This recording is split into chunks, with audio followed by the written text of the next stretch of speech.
Tol, from Ben, from Rafi, from myself. Siguro nakikita ho nila.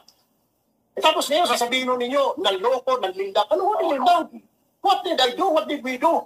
May ginawa ho ba kami masama? Nagnakaw ho ba kami? Did we steal from the government?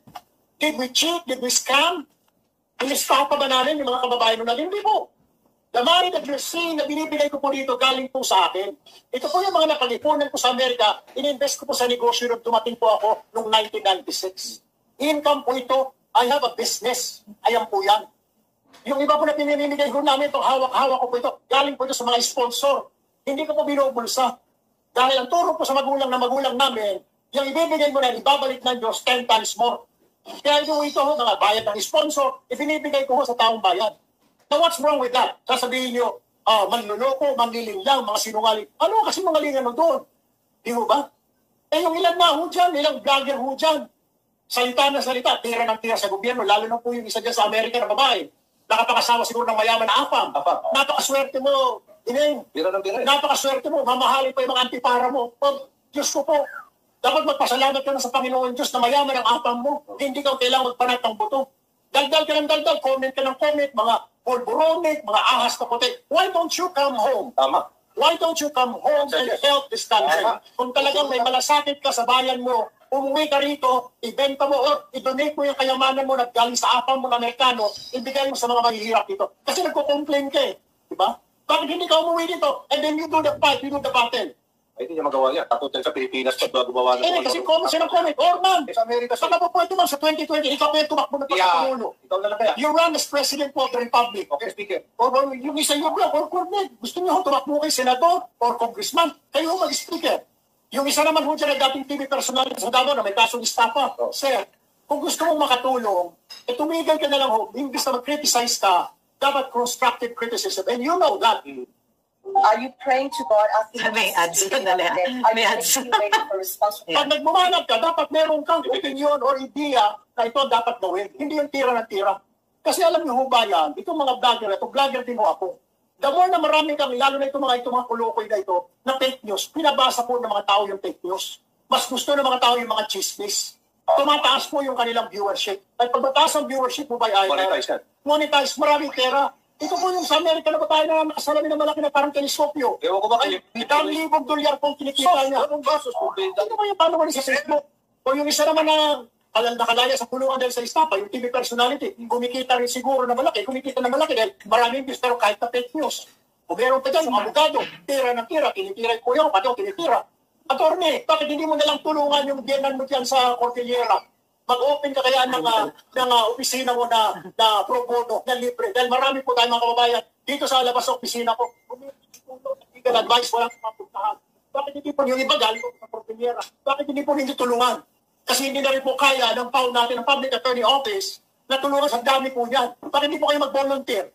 Kaya sa daldal kayo ng daldal, hindi na kayo katulong. What I am telling, ladies and gentlemen, telling these people, kayo ho, na nakikinig, nasa sa inyo po yung pagpasya. Hindi ko po ipaubaya sa ilang vlogger, hindi ko po ipaubaya sa mga bayarang basher, mga troll, ang desisyon kung kailangan pa magsilbi ng isang senador na galing po sa pagtitiyente. Nagaling po na dati po undocumented alien na illegal na itanga OFW. Pero ipaubaya ko po ito sa sambayanan. Because sa sambayanan po at the end of the day will decide sa Mayo, sa darating po na Mayo. Ngayon, kung sasabihin ng COMELEC, Erwin, ayaw namin, so ngayon, pagdating sa May, hindi po ba tayo makapagantay? Ilang buwan na lang, January, February, March, April, May, 4 buwan na lang po. Kung ayaw niyo sa mga tulpo, di ba, huling niyo iboto sa Erwin Tulpo, huling niyo iboto sa Del Tulpo. Iboto niyo, huling dyan yung mga magagaling dyan. Yung mga veterano na dyan. Yung mga galing sa Congress ngayon, magsisenador. Yung mga matatanda na dyan. O, banat ng banat, wala nang ginawa kundi tumira. Pero pagkatapos pa ng eleksyon, do you hear that? O, nakakatulong ba? Huwag tayo maglokohan. Niloloko lang huli nyo ang taong bayan. Magaling lang kayo pag mag-i-eleksyon. Labas ng pera, tulong dito, tulong doon po, please. Pardon my French, Mike. Okay lang yan. Pero, yun know, nakakasama ng loob eh. Samantala kung kami, trabaho ng trabaho, at marami din naman siya mga mambabatas. Matapos ang eleksyon, tulong ng tulong. Hindi lang ko napapublicize. Pero yung ilan dyan, banat ng banat, anak ng baka. Tapos ito mga vlogger rito. Bakit hindi ninyo banatan yung ilan dyan? Na mga corrupt talaga. Na hindi nila alam kung saan nila dinala yung budget nila. Bakit hindi po yun ang tanongin ho ninyo? Actually, Mr. Tulfo, tinatanong naman namin, kaya nga nagpaplano ang mga colleagues ninyo sa Kongreso na itatawag ang ilang mga vloggers. So, yun na nga, sir. Wag naman pong ganyan. Fake news. Lakas nyo naman mag-akusa ng fake news. Kayo din po ang nagkakamali. Basahin ko lang yung mga comments. Natatawa naman ako sa mga comments ninyo. Pero hindi po ako yung lawyer. Hindi po, wala akong biyana na taga Cordillera. So, si Atty. Libayan yata yun. Ganyan pa. Kasi solid si Atty. Libayan pagdating sa mga Tulfo. Talagang bumabanat siya.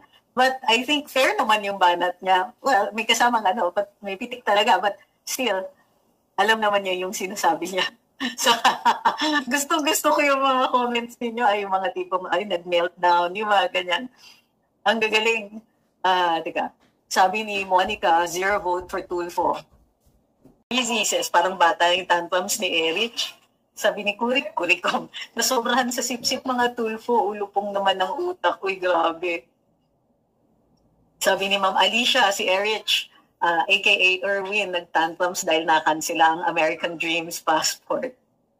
Okay? So, in fact na pinakinggan ko si Madam Maharlika yung tungkol dito, ay yung partial na sagot niya. Natatuwa naman ako at she can go toe-to-toe. But let's look at yung niya.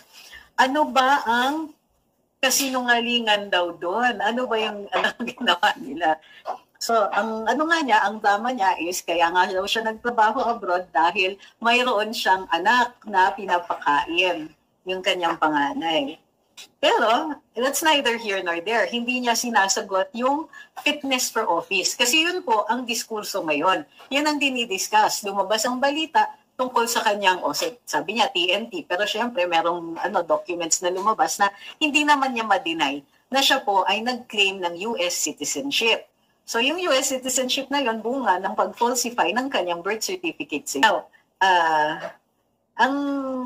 ang pinag-uusapan dito ng taong bayan, dahil siya po ay kandidato para sa Senado, syempre, ang pinag-uusapan, ito ba ay nararapat para sa ating boto? Nararapat bang iboto natin ang katulad niya? At some point during this rant, sinasabi naman niya na, huwag niyo iboto ang mga Tulfo. Talaga, tama po kayo, Mr. Tulfo. Hindi ka namin dapat iboto. Yun po yung diskusyon. Huwag po kayong magagalit dahil kayo po ay public figure. At dahil public figure po kayo, tumatakbo po kayo for elections, kahit paano batikusin po kayo, lalong-lalo na dun sa fitness ninyo for office. O, di ba? Tanong ni Ma'am Karen Mata, bakit galit yan? So,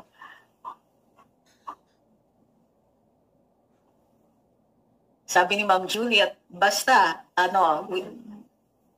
my family and I will campaign ko po sa relatives ko na wag iboto lahat ng Tulfo, wala namang ginawa sa bansa. Sabi ni Juan, kagagawan mo yan, Erich, bakit ka sa vloggers nagagalit? Sabi ni Miss Jo, nasunog na nga ni Kong Goma ulit.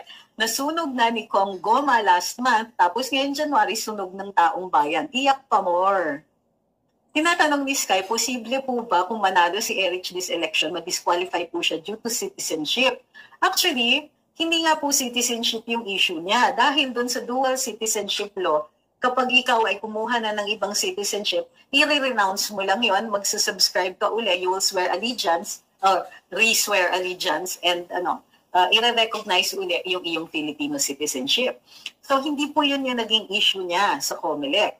Ang pinag-uusapan natin dito is not a legal issue. It is an issue of fitness. Kasi hindi ba yan po ang parating katanungan sa ating mga botante? Nararapat ba itong taong to na umupo? Hindi po ito question of his disqualification. Kasi madi-disqualify lang siya under our law kung siya po ay na-convict by final judgment at may hatol na disqualification. So, ang tanong is, tapos na ba yung 5-year disqualification period niya na ni-raise nitong last elections? So, isa yun na pwedeng tingnan.